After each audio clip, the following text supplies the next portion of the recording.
Good evening and welcome to the Velocity of Now with me, your host, Thomas Sheridan. It's the 13th of May 2015. And yes, I know it sounds like a cliche, but this year is indeed flying along. My website is thomassheridanarts.com. If you want to help me out, you can buy a book there, or even just share the articles if you're broke or you've already read the books and the videos at my YouTube channel, Thomas Sheridan Arts. You could always subscribe there too. I trust you're keeping well. We're going to have an interesting show tonight. Our last week's show kind of gone down in history already. It was a comedy show and I was in flying form. And you all sent me tremendous emails thanking me about it, saying it was the best laugh you've had in ages. And good, I'm delighted to hear that. We'll have a lot more of that kind of thing in future. But this week I'm going to concentrate on a somewhat serious topic. Well, we're going to talk about ancient Irish mythology. There's a lot of guff and a lot of nonsense out there in the alternative research community. No, not that one, but I mean the alternative scene in general. There's a lot of guff and nonsense out there about that. That basically everything from people mispronouncing names incorrectly to they're just wrong, or they try to spin a kind of an Atlantis kind of aspect to it.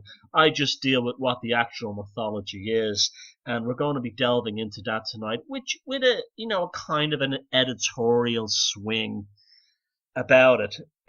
I will again, those of you, there's only a couple of tickets left now.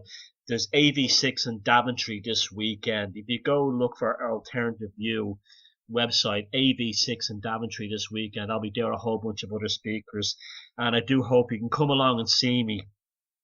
Now, let's talk about the subject of ancient Irish mythology from a personal point of view first. Well, it's a very interesting thing because my first introduction to Irish mythology was in school, in primary school. It's when I first learned about the Nafina and Cuchulainn and Finn McCool and Tuatha Dé Danann and all these groups. Now, what was, looking back on it now, what was very suspicious, well, I wouldn't say suspicious, but, well, maybe it is, but almost kind of irritating about this, was that these mythologies, there was two aspects to how they, shall we say, educated, and I mean that in the purest sense, they educated us with these stories. One, I have no memory of them not being taught through the Irish language. I have no memory of learning about them through English in school. And growing up on the east coast of Ireland, English was not my first language, and I struggled all through school with Irish. Tremendous difficulty with it. And so it was impossible for me to see any kind of depth or any kind of deep meaning or even an enjoyment of the adventure stories for what they were from my childhood, for that simple reason that they were conveyed to us in Irish. And so we would read a passage from a book, and then a school teacher who was some Neanderthal with a toupee, who'd been, shipped down from the mountains because he could smell red meat, would give us a condescending narrative and description of what the story was about before we launched back into Irish. And it was all terribly confusing, for me especially. The other aspect of this, and it's a very interesting one too, is how we were always told in no uncertain terms that these stories were absolutely 100% fictional. They were pure mythology. They were not rooted in any history. They were just fairy tales, Irish fairy tales. And we were not supposed to see them in any way other than Irish fairy tales. As time went on, I think it was about 12, and we went on a school trip to Newgrange and actually the Boyne Valley Monuments in County Meath, about 50 miles north of Dublin. And it just blew my mind as a kid being inside this passage tomb, which I found quite amazingly claustrophobic and scary to be in there. But it just blew my mind. And this was before Newgrange was developed into a tourist mecca like it is today. Although it's still worth visiting, but it's very organized, very touristy. And but that's kind of killed that aspect of it. And then a visit to Tara and then looking over the vista from the top of Tara, it struck me there was something more to these stories than just fairy tales. That became apparent at a very early age. And I remember when I started to look at Irish graphic design, and in particular the early history of the Irish state, the the graphic design level was absolutely phenomenal. Posters, government posters, even advertising posters. There was this thing called the Gaelic Revival that happened in the 1890s, and it wasn't only about the Irish language and sports, but it also dealt with the revival of Irish graphics and design, and some tremendous examples of mythological imagery conveyed in an almost Art Deco form in 1920s and 30 graphics as the state was being founded. And I always remember one particular poster that I saw for the electricity supply board when they had built the Ardnacrusha power station on the Shannon. They had this phenomenal poster of Cuchulainn in his chariot, and the wheels of the chariot were driving the electricity to power the nation. So you could see how in the early days of the Irish state, from 1923 on, there was a concerted effort to actually incorporate our ancient mythology within the narrative of a new emerging nation. Of course, this was all destroyed by the late 1930s when Eamon de Valera came into power, formed an Irish Republic out of the Irish Free State, and basically handed the nation over to the Vatican. And we became this like fanatically Catholic nation. And basically all our, and I believe Eamon de Valera was possibly a British agent. There's some very good documentation to, well, should we say theories to back that up. And he basically handed Ireland over to the Vatican, and we became this mad Catholic nation. And we really lost that sense of magic in terms of our mythology that the early founders of the state, of the original Irish Free State, before the formation of the Republic under Eamon de Valera, were trying to achieve. Now, there's millions and millions of books on the subject out there. There's lots of videos. A lot of them are horrible. Now, there's two absolute great works on this. One of them is called Everyday Life of the Pagan Celts by Anne Ross. Now, it deals specifically with the Celtic mythology. It's published on Batsford. It's impossible to get now. You'll probably have to get a PDF you can download online. If you get a hard copy, it's a treasure because there's lots of wonderful photographs in it. Another one for people living on these islands, an absolute must, is a pelican book by Stuart Pigott called The Druids. Now, what makes Stuart Pigott's book on the Druids so particularly interesting is that he went to the trouble. He was the first popular non-fiction writer on the subject of Celts and Irish and British prehistory to openly question the propaganda that had been basically cultivated by the Roman Empire up until that point.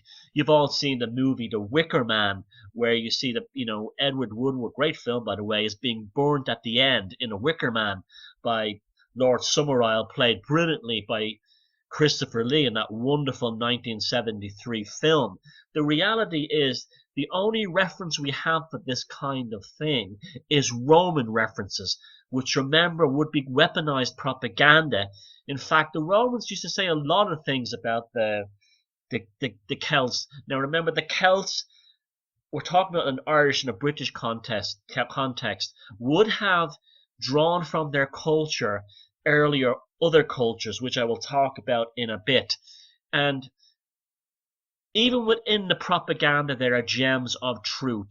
Specifically in the way the Romans mention in an almost, shall we say, coveting way, in an almost envious way, the power of the bard in Celtic society.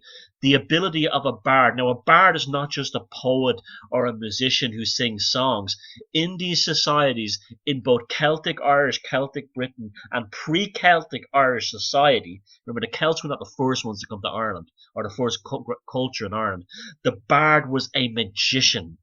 The bard is the ultimate defense against the psychopath. This is why I model myself on a bard.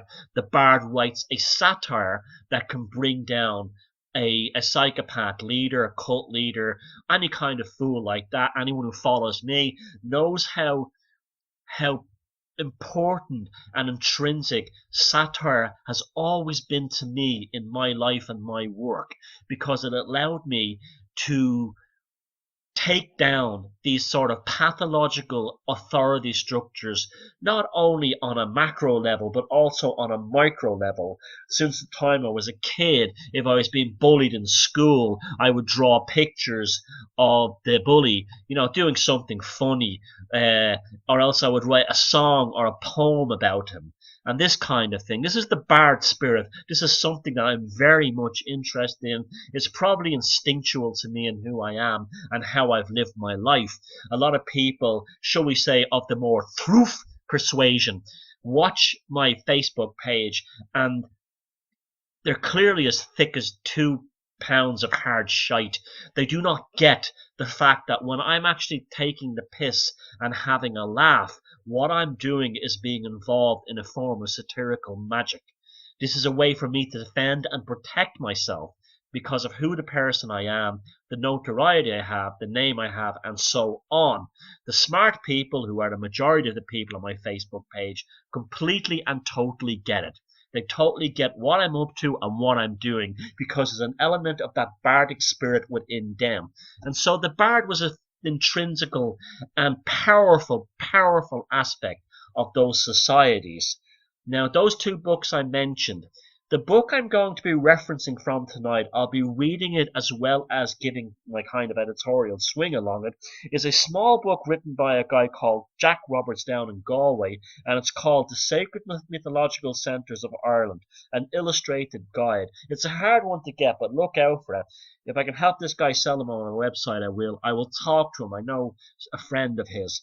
Now, I like the way he writes. I like the way he discusses these things because it's very similar to how I feel about these things.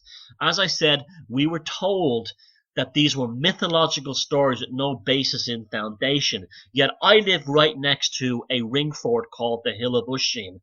Usheen was the son of Finn McCool. So if this person didn't exist, why are all these monuments and these natural hills, all these sites, all named after this guy? Another thing too is that the geography in these stories is not just approximate.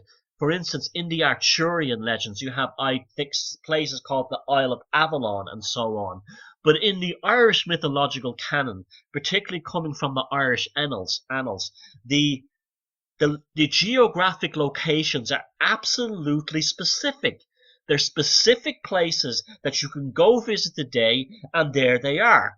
Now, another thing that sort of decouples the idea of these stories being purely mythological, shall we say, is that the Irish annals are also used when it suits the academics to validate real history. For instance, the Irish annals have tremendous and well validated and, shall we say, verified histories of the Viking attacks, not only in Ireland, but also, well, the Viking raids, should we say, also in Northumbria and parts of Scotland.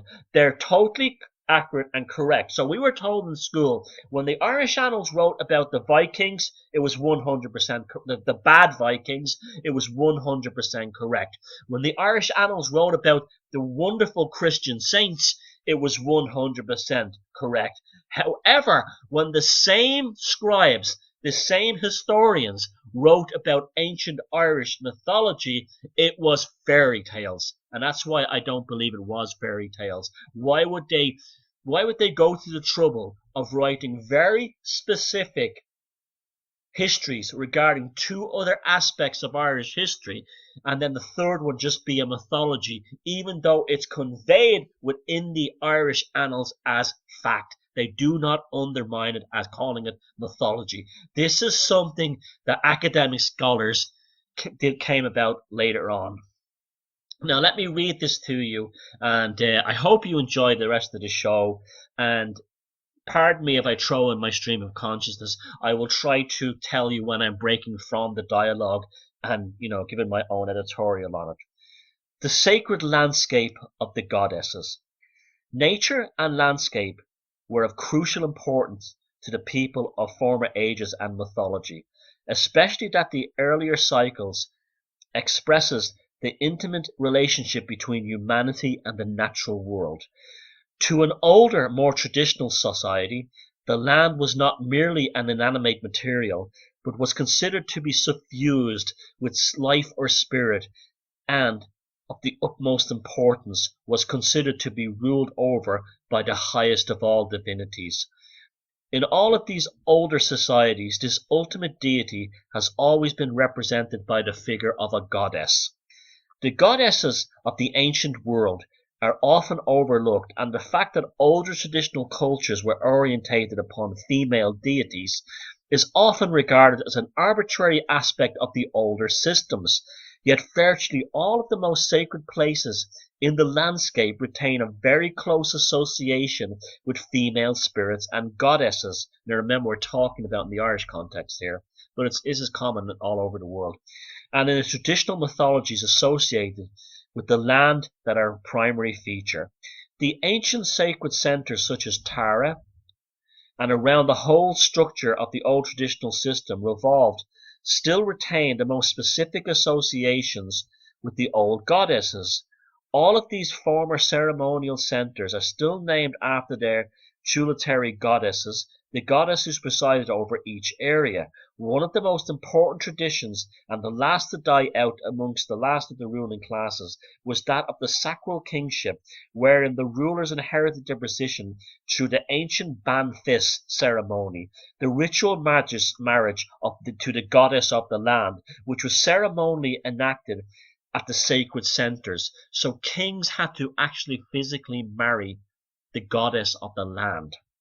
Ireland has always had a particularly close association with its ancient goddesses, and according to the mythological histories, it has always been named after them. Erin or Erin means literally the land of the goddess Eru. It is recorded that Amirgin, sacred bard of the Gaels or Milesians, swore a promise that the land would always be named after her. Eru is a goddess of the mythical Tuatha Dé Danann, the spirit people, who descended into the earth after they were overthrown by the Gaels. In the landscape of Ireland, this descent was specifically regarded as a return to the fairy mounds and sacred caves. Breaking from the text, this is why there's a belief that the Tuatha Dé Danann, similar to the Elnyar, that's the risen Viking berserkers in Valhalla, will break through at the end of the world to save Ireland. In the same way, the Endar, the berserkers at the right hand of Odin, will break out of Valhalla's long haul to save humanity from Loki and his interference. See, we're seeing commonalities here, and we'll be talking about this as the rest of the show goes on. In the landscape of Ireland, this descent was specifically regarded as return to fairy mounds and sacred caves. This legend symbolized an ancient and long-enduring reality understood by all peoples who come and settle here. It may be possible to conquer, but to endure upon this land, it is necessary to court the goodwill of Eru, and her many all-powerful goddesses. And this is the whole point, that any invasion force that comes to Ireland must pay homage and respect, if not enter into a marriage with the goddess Era, or Eru. The mythological cycle of ancient Ireland. The mythology of Ireland consists of a large range of legends and stories that were handed down through oral tradition. Remember, oral tradition is the most accurate method of conveying information of all, for generations, and written down by scribes during the early Christian period. This literature is contained within a store of records made at various times from the 7th century, though most of our references record during the medieval period as late as the 17th century. These mythologies are divided into 4 categories: the mythological cycle, the Fenian or Ossianic cycle, the Ulster cycle, and the historical cycle, or the cycle of kings as is more commonly known. The first of these, the mythological cycle, emanates from a very ancient source and deals with such matters such as the formation of the primary goddesses and gods. In these tales, the essential characteristics of the ancient divinities can be seen, giving an understanding of the essential structure of the ancient pantheon. The Dagda is the principal sun god of the earliest peoples of Ireland, the lord of knowledge, the all-knowing, as Zeus was to the Greeks, and similar to the Christian concept of God, and likewise similar to Odin also. In the mythological cycle, he is referred to as the Ruarafasa, Lord of perfect knowledge, and like his counterparts in the ancient world, he was the father of all, or the Erachia Onahea.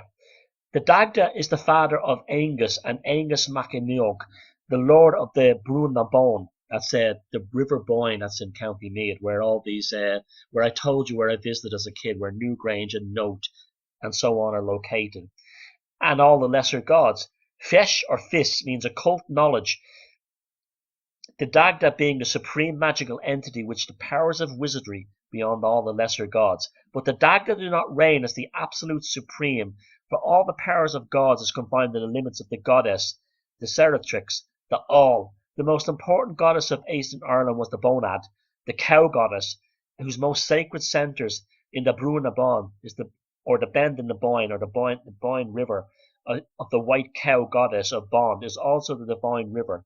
Now, the reason why the Boyne is the divine river is because the ancient peoples believed that the Boyne on earth, the River Boyne, which comes from the port of Drogheda and winds its way up into the Irish countryside, was a earthly representation of the Milky Way in heaven. In fact, there's some very good theories to suggest that the location of Newgrange in relation to the Boyne is very similar, reflected as above, so below, macro microcosm level. This is me talking, by the way, now, of the seminal fluid emanating from the, shall we say, they call it the belt of Orion, but the Celts or the ancient peoples of Ireland, like the Tuatha Dé Danann, may have seen it as the penis of Orion, and therefore the Milky Way traveling across the sky was the seminal fluid of this god, this male hunter god in the sky, and therefore Newgrange was built at the site of the Boyne below in a similar location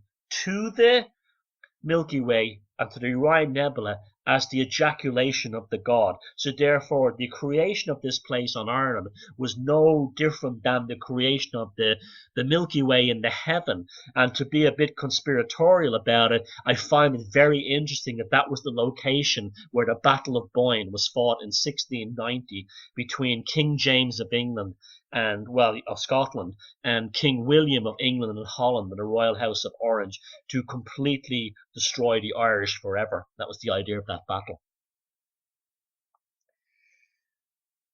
The most important, we sort of got to that bit all right.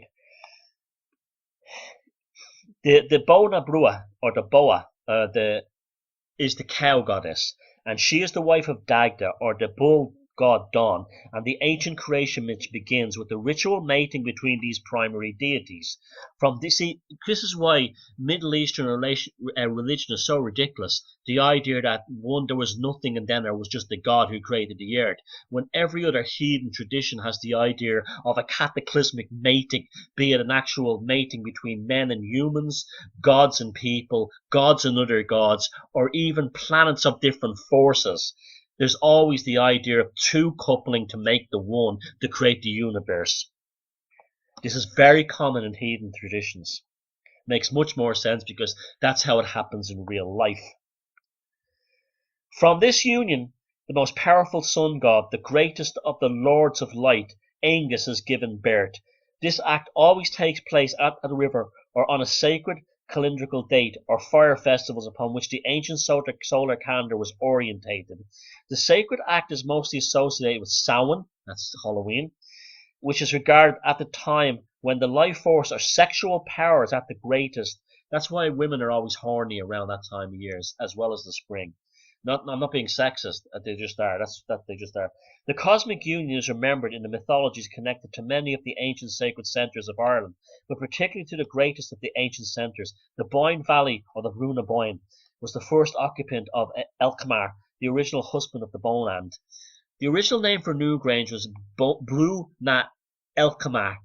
The ritual mating between the Dagda and the Bonand is the act of adultery, and they keep the birth of Angus, the god of love. So the Angus is actually a love child of an adulterous relationship.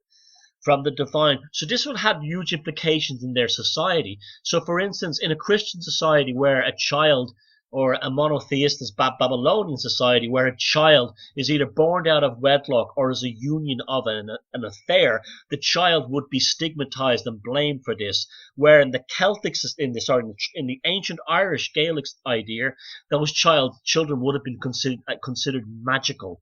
In the same way, the Sather, the gay people, the gay effeminate men in Norse society were considered magical also. Isn't that a turn up for the books for what Christianity teaches? You see, this is the solution, folks. This is why I'm telling us we have to abandon this sort of Middle Eastern monotheism, get it out of Europe and return to our heathen roots, and we'll be much happier and much more contented societies. And they keep the birth of Angus, the god of love, from the divine Elkmar by the magical trickery of making the sun stop for 9 months while the child is born. Sorry, very rude burping on the air. I just had about 4 cups of tea. Having lost his power, Elkmar is replaced by the now superior magical power of the Dagda. Bua is the primary goddess of ancient Ireland, the personification of the mystical spirituality with life, and is symbolized in the sacred river, or that from which everything is derived. Like the ancient Greco-Roman goddess Gaia, she represents the earth as a living entity. In the ancient cosmologies, it is the goddess who confers the status of godhead upon the Dagda, whose position as god is entirely dependent upon his union with her cosmic force, a cosmological order which is ritualized in the coronation marriage, wherein the status of sovereignty, divinity, is bestowed upon the king by the goddess. The goddess Boand is associated with the source of the river, either as a place where she attains magical knowledge or where she dies. Again, we're back to the idea of the ejaculation. One version relates how she was forbidden to visit the sacred spring, which was guarded by Nectan, the source of the Boyne, where a mound called Carberry Hill is said to be his burial place. Like the biblical myth of Eve eating the apple, judgment descends upon her after she tastes the waters of the spring of knowledge, and the waters well up and drown her. Her death thus gives life to the newborn river, the serpentine spirit of the goddess Boyne. Boand and Bofin, the white cow goddess, who is also symbolized by the moon. This is further symbolized by the sacred trinity of the cow goddess, related to the lunar phases: the red cow, the Bo Rua, for the waxing moon, the brown cow, the Bo Don, and the waning moon for the dark cow, the Bo Oran, or for the new moon. The symbolism inherent in these structures of the primary pantheon is that the sun giving birth to the moon luninations. The symbolism was evident in many of the carved stones found in the Boyne Valley and other sacred centres.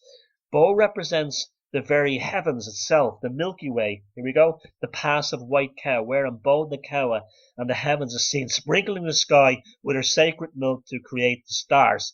As the primary mother goddess, she is related to all the major deities. Anya may be directly connected, for she shares many of the other attributes, while the Kalakbera has been considered as another manifestation of Bo, and Ethan wife of Midir, and the daughter of Dagda, but also known as the Mesa Bukala, the noble herdswoman. You see how powerful the female idea is in these cultures, completely different than the monotheistic idea.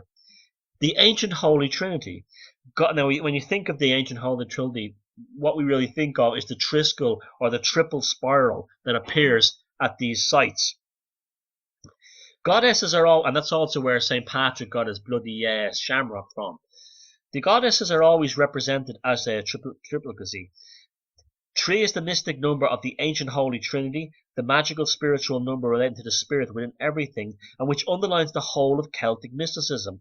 Poetry was composed from a special literary formula called a triad from the 9th wave. Remember that from the second side of the Kate Bush album? She called it the 9th wave.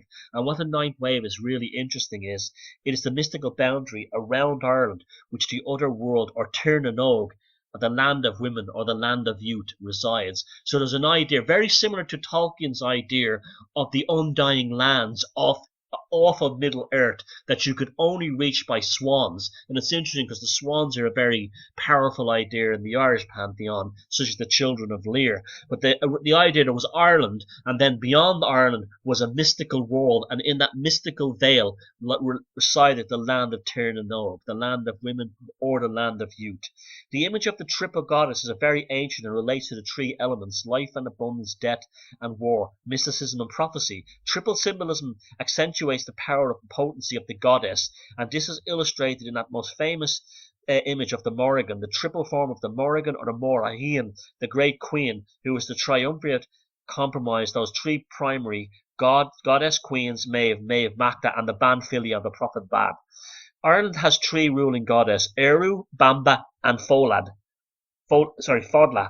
each of whom represents particular aspects of the land and characterize the nature of the spirit.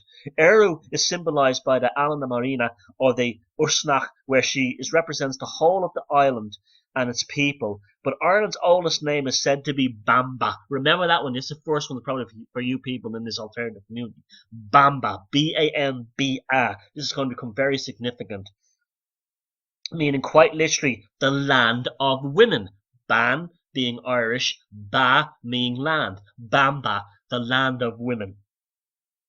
Slieve na Man, which was regarded as the highest point in Ireland, the height of Erin, was also called Slieve na Ban, Bamba's mountain. That means the mountain of the high woman. Whilst Malin Head at the northmost tip of Ireland is known as Bamba's crown, Folad represents the spiritual essence of the land. To divert from this right here, there's a lot of similarities between this and the shield and the gig symbol. The woman who holds her vagina opens her mouth.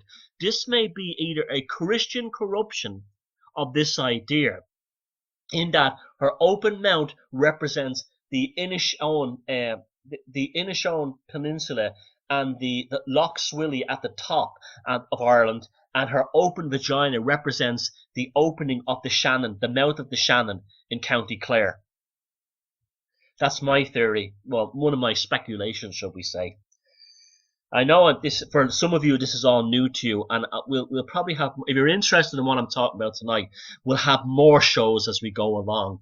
But I'm trying to keep it as basic as possible. But again, we can continue this dialogue, because it is wonderful stuff to learn about. And a lot of Irish people don't even know about this stuff. That's the great tragedy of all, or they've forgotten about it. The threefold symmetry of the megalithic architecture is monumentally immortalized in the Brú na Bán, with its three great astronomical temples at the central important triple spiral. That said, the three great temples are Note, Tara, and Newgrange. Doubt, sorry. So Newgrange, Note, and Doubt. The Great Brua is sacred to the river goddess Boyne, which forms a triumvirate, and its main tributaries, the Bow and the Bogara. And the meeting of the three waters is an important symbolic theme in mythology. The legendary first woman of Ireland, César, landed at the Cumnana Uisce, at the confluence of the Barrow, Nore and Sur in County Waterford. Important artifacts specifically related to the triple symbolism of the goddess haven't been recovered from many rivers. A bronze disc depicting the Triskel, that's a tree spiral thing, was recovered from the river at the goddess Ban, which also means, woman again, in Ulster, and from the river of the goddess Loa, or Lee, in Cork, came a unique triple-horned helmet that was subsequently used as the emblem of the Cork Historical Society. That's a phenomenal thing if you can dig it up online. Irish dolmens appear to be always set on 3 stones, remember that? No matter how large the capping stone, the extreme delicacy of which many have been poised on 3 uprights, a beautiful illustration of the ability of the megalith builders to balance and judge the weight of a regular mask weighing many, many tons. The astronomical temples of the Seed. And that's very similar to the satyrs of the Norse world. Remember, there's so many similarities here. This actually gives some credence to, well, it's actually established fact now, of Doggerland, which existed between the north of England, Scotland, and Scandinavia, which sunk I think it was about 10,000 years ago. More than one researcher has referred to Irish mythology as the Tales of the Seed. or the folklore of the fairy mounds, as it revolves around the ancient belief in spirits which reside within the mounds and caves or fairy hills. The seed are essentially the spirits of the land, and as such the goddesses, gods, and other elements are all but one. But the seed particularly inhabits the ancient mounds, the cave-like chambered cairns, and dolmens, where they represent the tri-unified spirit, or the spirit of the earth, the sky, and the ancestors. The seed represents, this is the fairy world, here's what we're talking about. The seed represent the elemental spirit within the land, and as such they dwell everywhere, or ever present within the land, but there are special places which particularly connect with the spiritual or other world, caves, special mounds, and a whole range of notable or peculiar features such as wildly shaped rocks, springs, this is all simulacras now, wildly shaped rocks, springs, fairy trees, and all these special places were treated with awe and not a little respect by country people who created countless tales and legends around them, preserving thereby the histories of their localities by keeping memory of the ancient earth spirits alive. The sacred centers are marked by ancient structures, most of which date from 4,000 years ago. Many are marked by earthworks, but this early period is known as the megalithic age, and from the hundreds of megalithic monuments that are still left of the thousands that were erected all across the country during this period, chambered cairns and mounds, passage cairns, court cairns, and many types of dolmen, standing stones, stone rows, and circles. All of the many types of structures that were built in these sacred places, the mysterious cave like the chambered cairns, are the monuments most clearly referred to in mythology: the brew, the seed, the broga, the fairy houses, the traditional homes of the seed, and the entrances to the other world. In mythology, this is reached through the structures of the megalithic age. Now remember, we're talking about these are not graves, as these, they tell us, they told us in school that Newgrange and Carrowkeel, that these were graves because they found bones in them. It's quite possible that, and also the caves at Kesh, not far from here, which is a spectacular place, the people at later periods may have went to die in them, or maybe been buried in them. Initially, they were considered as portals or stargates into the other world. Whether this was done through psychedelic ingestions of mushrooms, through chanting, through music, through fire illuminating the walls, is another matter altogether. But this is how they were seen. There was a significant element, or should we say aspect, or happenstance, which took place in the 8th century, when in the 9th century, when a group of Vikings went into the passage cairn at Newgrange. It's totally verified this. Went in, had a look, and came out. Now, there was nothing in there for them to steal, because it was just basically a cave. But it says specifically in the Irish historical record that the Norsemen entered the tunnel or the cave at Bruno Bettelheim. Now, were the Norsemen going in there for a mystical experience? Were they berserkers? Very interesting stuff. Look out for my new book that's coming out soon. Now, there are over 330 chambered mounds of the Boyne culture, mostly distributed across the northern and eastern parts of Ireland, with another 15 or 16 in North Wales that are directly related to the Irish examples. These cairns are conveniently termed passage tombs, which refers to their association with burial customs. Unfortunately, this aspect of their use has overshadowed their more spiritual symbology, for if we preclude the mythic symbology associated with them, they become mere charnel houses, representing the tombs of superiors or kings, and therefore fail to have any understanding of them, as I was saying earlier on, closely related to the monuments of Europe that are called temples. And you could probably, by extension, also give that to the Great Pyramids at Giza, where nobody has ever been found in them, but they're called graves.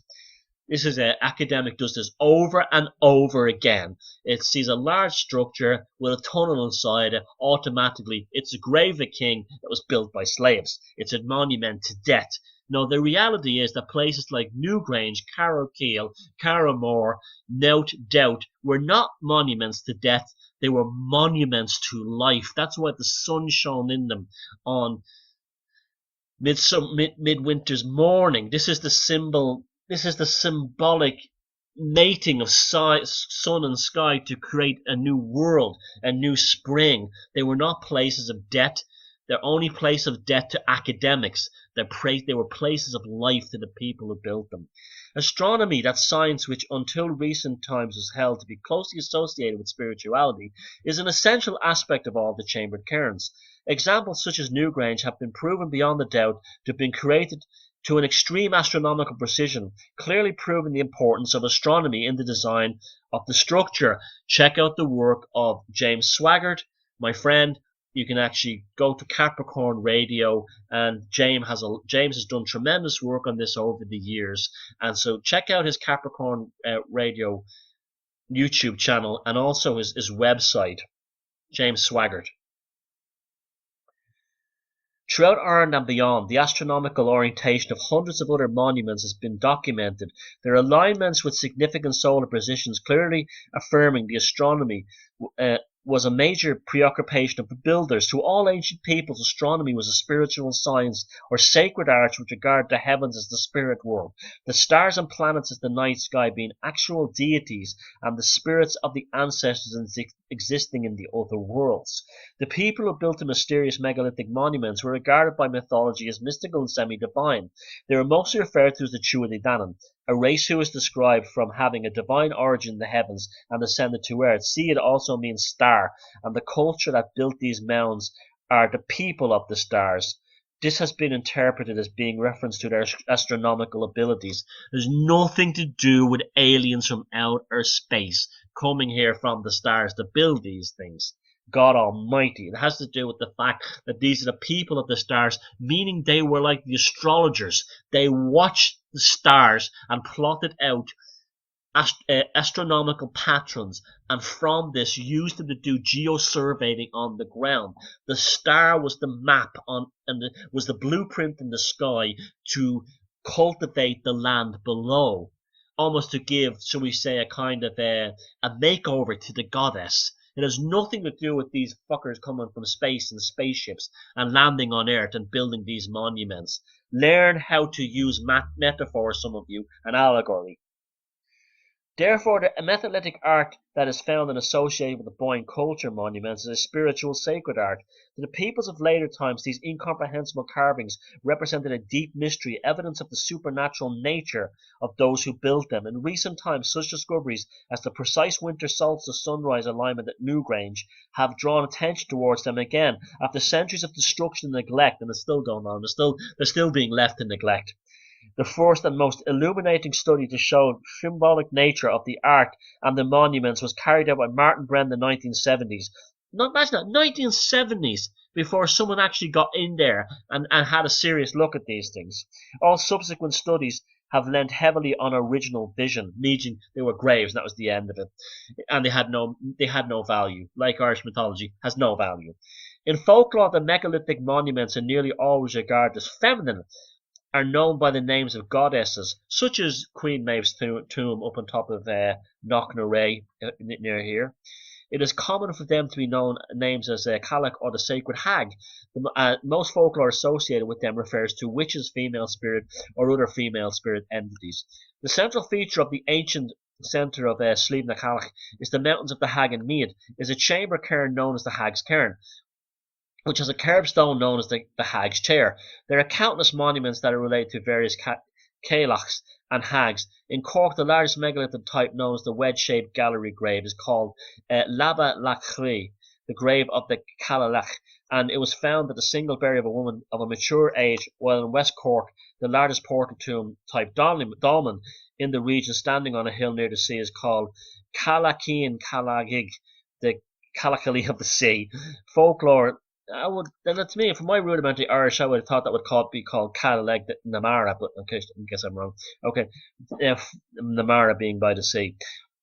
Folklore sometimes connects famous mythological characters and tales to the monuments, the most well-known being the story of the pursuit of Diarmid and Grania, which relates specifically to dominance, and many of the known Diarmid and Grania bed is reference to lovers' fight. The story revolves around the sun goddess Grania refusing Finn Macomb and choosing instead his closest friend Diarmid. The jilted Fionn chases the lovers around Ireland, and his druids lay a magic spell on them that they should not sleep on the ground. It is from this that the dolmens are said to be the beds on which they slept in fear of being caught by Finn's druids. The story is a moral epic which ends with Finn grieving over the death of Diarmid. What did they say, bros before hoes? To the reprisal from the Tuatha Dé Danann. So he calls on Angus to take Diarmid to be the Bruno Bettelheim to be buried, saying, "Since I cannot restore him to life, I will send his soul into him, so that he may talk to me each day." Isn't that beautiful?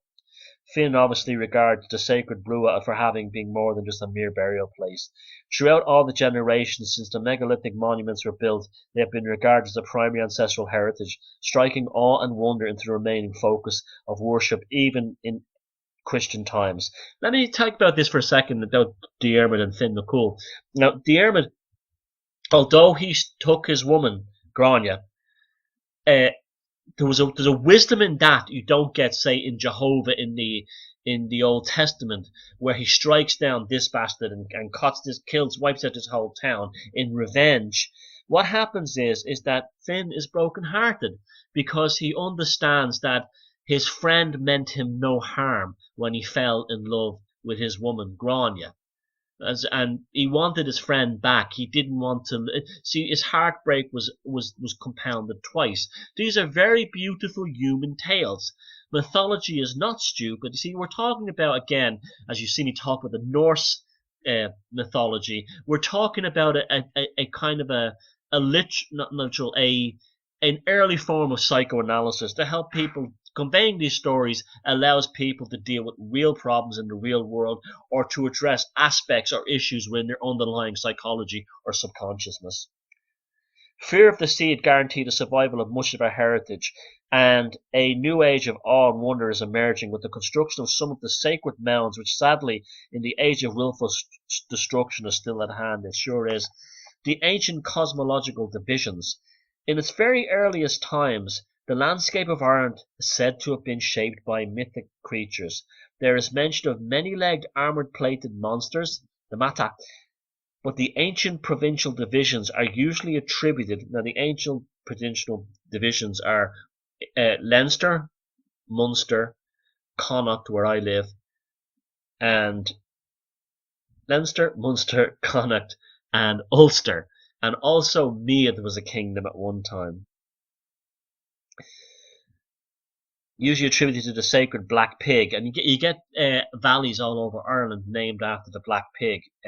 On Mucka Dove, that's how you say it in Irish. You get there's on Mucka is pig and Dove is black, and there's black pig valleys in places like Donegal and all over Ulster.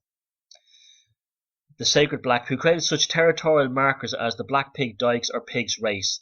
The mysterious ancient border, consisting of a series of earthworks and walls, divides the old province of Ulster, which differs from the later political defined border. That's another reason they messed with our heads as well, and the rest of Ireland, which can still be traced across most of its length. The sons of Partholon are said to have been divided Ireland into 4 parts, and the Nemedians appropriated it into 3. But the five sons of the kings of the Firblogs, another mythic race most closely associated with the Cid, shared it between them, declaring that the 5 provinces shall endure forever and ever, and they're still here today, with the exception of Meath, which is now a county. 2 counties, actually. In the most recent systems, there are only 4 provinces, but the Irish word for province is Ceog, or Colth, which means the 5th part. Ulster originally covered the whole northern section and included an area now within Connacht, that would be around here in Sligo, this area here.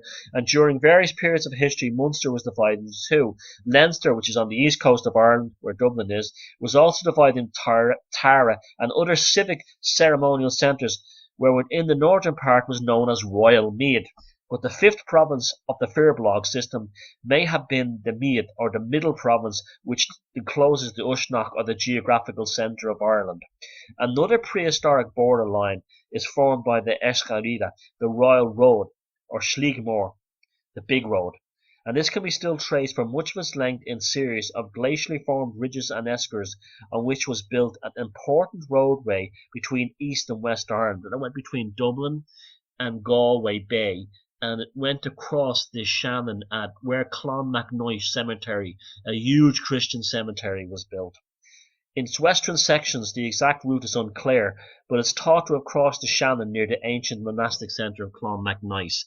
So that was most of that I've read from Jack Roberts' The Sacred Mythological Centres of Ireland, an illustrated guide. But there's others out there. If you enjoyed this show, I'd love to do some more for you, and also to bring it into comparative mythologies, not just Norse, but other ones too.